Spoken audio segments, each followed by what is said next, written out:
These numbers from BYD are truly staggering. And if you weren't already petrified of what BYD is doing now, you should be, because to see BYD deliver this amount of cars worldwide in February and to see their export growth grow by 188%, then this is not just because Tesla's selling less cars and people are buying BYDs instead. Yeah, that might be happening a little bit, but this is because BYD is doing what we all thought they would. They are putting themselves in position to smash the pants off Toyota. They will absolutely do this by 2030.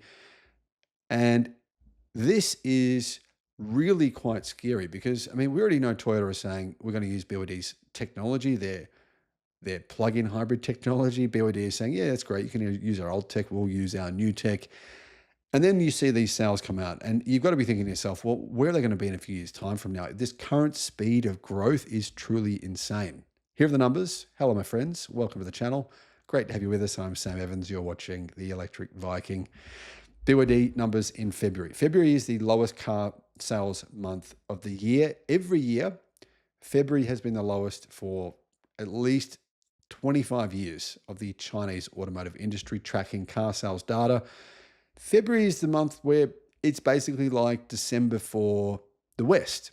That's when people go on holidays. Places shut down. They have their New Year holiday. And still, BYD's their sales numbers were staggeringly good.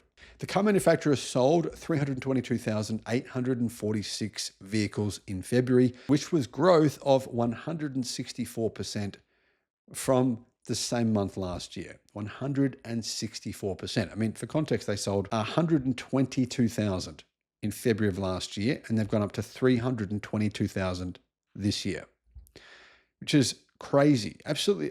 I am shocked to see these numbers. I'm legitimately just looking at them thinking to myself, wow, I'm glad I don't work for any other automakers or have any, investment in any of BYD's rivals at this point in time, because holy heck. The beginning of each year is usually a very slow period, and February sales are always a shocking month, but BYD have changed that completely. What this means is that BYD sales from January and February this year was 623,384 units as per cnevpost.com, which is growth of 92.5% versus the same 2 months last year. Now, imagine if BYD grew by, 100% this year versus last year. I mean, you're going to be looking at what? More than 8 million cars sold worldwide this year. That would already mean that they'll be almost equaling Toyota's sales. Very exclusive event here in Newcastle. Saturday, the 15th of March from 3 to 5 p.m. I'll be speaking here with just a couple of other speakers. Very small event. So you can meet me in person. You can actually have a look at my EV as well, the Xpeng G6. Test that out. I'll put a link in the description below to the event. I believe that the tickets will probably sell out very, very quickly. So if you're from Sydney, from Brisbane, from Newcastle, make sure you click on that link as quickly as possible to get in. I think there's only around 30 tickets left at this point in time. I'll put that link in the description and I'll see you there. And that's assuming Toyota sales don't go down this year. Now remember, a lot of Toyota sales are not owned by them. A lot of Toyota sales, particularly those in China, are owned 50% of those sales are owned by Chinese companies that make those cars for Toyota. So even though, yes, it's true, Toyota technically sold 10 million cars, their brands did, including Lexus, sold 10 million cars.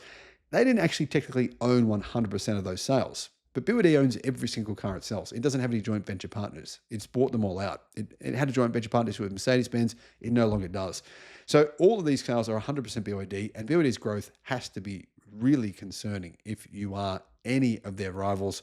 So what are the actual numbers here? Well, looking at the numbers, passenger vehicle sales for BYD were pretty staggering, 614,680 in January and February. Commercial vehicles, January and February, BYD sold 8,705. That means BYD's commercial vehicle sales grew by a staggering 740%. It's not just residential, it's not just their passenger cars that are growing at this kind of pace, but their commercial vehicle sales are growing at a much faster pace. Of course, coming off a smaller base, they obviously do sell a lot less commercial vehicles, But to see growth of 720%, I mean, wow. Here is the real scary part though. Traditionally, and I've critiqued BYD for this in the past, BYD has been incredibly incredibly reliant on China. That's a very dangerous position to be in. It is. It doesn't matter what you think it is or what you don't think it is. Ask Jack Ma what it's like if you're, a Chinese only company, and you're not only company, but if you're predominantly dependent upon China. BYD are diversifying pretty quickly, and seeing their overseas passenger car sales grow by a staggering 188% in January shows you the company is moving to become a global car company as quickly as possible. They delivered around 65,000 cars worldwide in the month of February, and about the same number in the month of January. Now, I'm expecting they'll probably double that number by the end of this year, which means they still won't be selling that many cars outside of China. But if we see a doubling every year, then before you know it, they're going to be selling a few million cars out of China.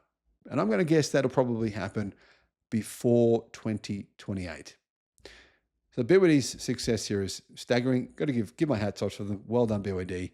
Also, well done to one other automaker. One other automaker is not doing this well, but its growth has been staggering. I'll do a separate video on them.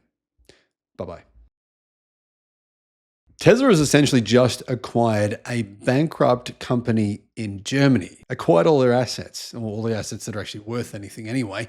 Interesting, this has happened in the wake of Japan, and I think Nissan themselves as well, asking Tesla for a bailout, hoping that Tesla will actually acquire the company and save them. Well, maybe Tesla's just going to wait for Nissan to actually go bankrupt and then say, well, we'll have that, we'll have this, we'll have that, and everything else, you can get rid of all that.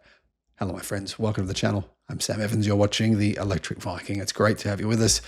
So what's happening here? Well, first of all, if you want to become a YouTube member, I think we now have 520 members. Thank you for joining us. And I'll have more YouTube member-only videos up very soon. I'll put a link in the description. Tesla Automation GmbH, a subsidiary of US electric vehicle manufacturer or US vehicle giant Tesla Inc., has signed a deal to acquire key assets of insolvent, bankrupt German automation system supplier Manz AG. Really interesting to see this happen. I mean, there is so much stress in Germany right now. So many people are being fired. Continental just fired 10,000 people. They're saying they're going to fire even more than that. You've got the same thing with Bosch firing people. Porsche is about firing people. Mercedes-Benz, Volkswagen Group. The German economy it's in so much trouble. It's so pressured right now.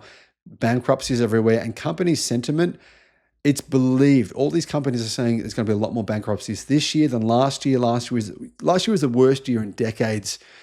So yeah, you're going to see this kind of thing even more often.